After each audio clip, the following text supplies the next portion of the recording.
Police के अंदर ऐसे भी लोग काम करते हैं जो ठग हैं, चोर हैं, भ्रष्टाचारी हैं। एक पुलिस वाला पकड़ा गया था, ईएसआई था, नाम था उसका रतन सिंह, जो कि हार्डवेयर चौक पर खड़ा होकर चालान की मशीन लेकर ठगी करता था। वो जेल गया, जेल के बाद सस्पेंड भी हुआ। ऐसे ना जाने कितने रतन सिंह फैदाबाद ट्रैफिक पुलिस के अंदर काम कर रहे हैं। यह जानने के लिए हमने फैदाबाद पुलिस के हाथ में थमा दिया हमारा एक आवेदन पत्र, जिसका जवाब देने में एसीपी हेडक्वार्टर, डीसीपी हेडक्वार्टर सबकी बोलती बंद हो गई है। दर्शकों, ये जो दस्तावेज आप देख रहे हैं, ये दस्तावेज अगर सही तरीके से पुलिस इन दस्तावेजों के आधार पर जवाब दे दे तो फैदाबाद ट्रैफिक पुलिस के महकमे में से 100-150 लोग गायब हो जाएंगे और उनके ऊपर आरोप लगेगा भ्रष्टाचार का। वो लोग जेल जाएंगे और उन्हें सस्पेंड भी होना पड़ेगा। पर एसीपी हेडक्वार्टर और डीसीपी हेडक्वार्टर के ऊपर मैं आरोप लगा रहा हूं कि वो दोनों मिलकर इस तरह के जो भ्रष्टाचारी हैं, जो चालान मशीनों के माध्यम से जनता को ठग रहे हैं, उन्हें बचाने का काम कर रहे हैं। अब मैं आपको सुनाता हूं कि पूरी कहानी है क्या। ये जब पुलिस आप देखते हैं ना, जो सड़कों के ऊपर खड़ी रहती है हाथ में चालान मशीन लेकर, आपके द्वारा हेलमेट ना पहने जाने पर आपका चालान काट देती है, तो आपको ऐसा महसूस होता होगा कि अरे भाई वाह, पुलिस तो हमारा कितना ध्यान रखती है, हमें कहीं चोट ना लग जाए, हम कहीं मर ना जाए किसी एक्सीडेंट में सिर में चोट लगने की वजह से। जिस वजह से पुलिस देखिए हमारा कितना ध्यान रख रही है और हमें हेलमेट पहनने के लिए कहती है, और अगर हम हेलमेट नहीं पहनते तो हमारा चालान काटती है। पर हकीकत ये नहीं है। हकीकत यह है कि पुलिस के वो भ्रष्ट पुलिसकर्मी जो सड़कों पर खड़े हुए नजर आते हैं आपको, वो लोग चालान काटने के बहाने अपनी जेबें गर्म कर रहे हैं।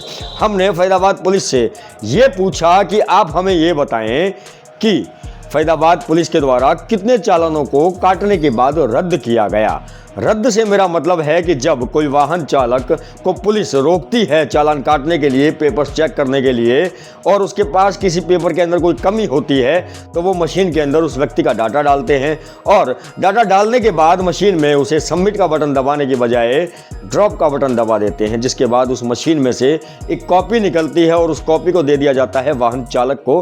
वाहन चालक उस कॉपी में लिखे हुए अमाउंट को देखकर उसका भुगतान करके वहां से निकल जाता है। और हकीकत यह है कि वो चालान आपका कटा नहीं है, वो ट्रैफिक पुलिस कर्मी ने अपनी मशीन के अंदर उस चालान को बस बनाया है और बनाने के बाद उसको ड्रॉप कर दिया है, कैंसिल कर दिया है।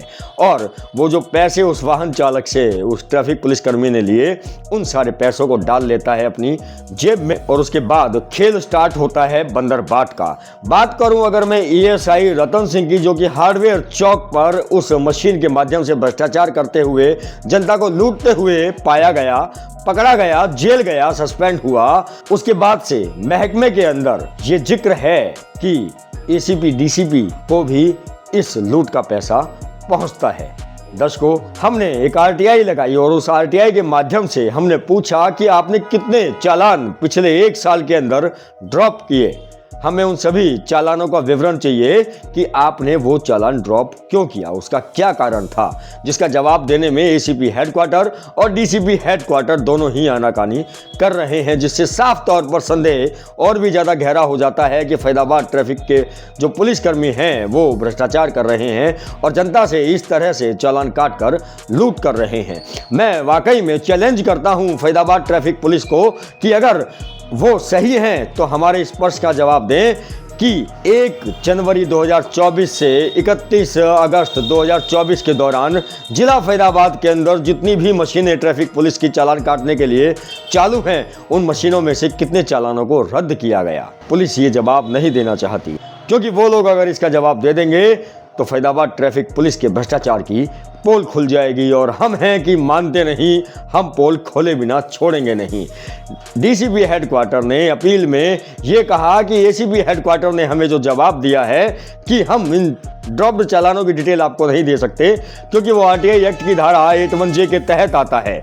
हमने इस अन्याय के खिलाफ स्टेट इंफॉर्मेशन कमीशन के अंदर भी शिकायत दे दी है कि ये लोग जानबूझकर हमें जवाब नहीं दे रहे, क्योंकि ये लोग अपने पुलिस महकमे में काम करने वाले भ्रष्ट अधिकारी और पुलिसकर्मियों को बचाना चाहते हैं। और हम हैं कि मानते नहीं, जवाब हम लेकर रहेंगे, चाहे इसके लिए हमें कोर्ट तक जाना पड़े। दर्शकों, जल्दी ही उजागर करेंगे इस चालान के घोटाले की लूट को।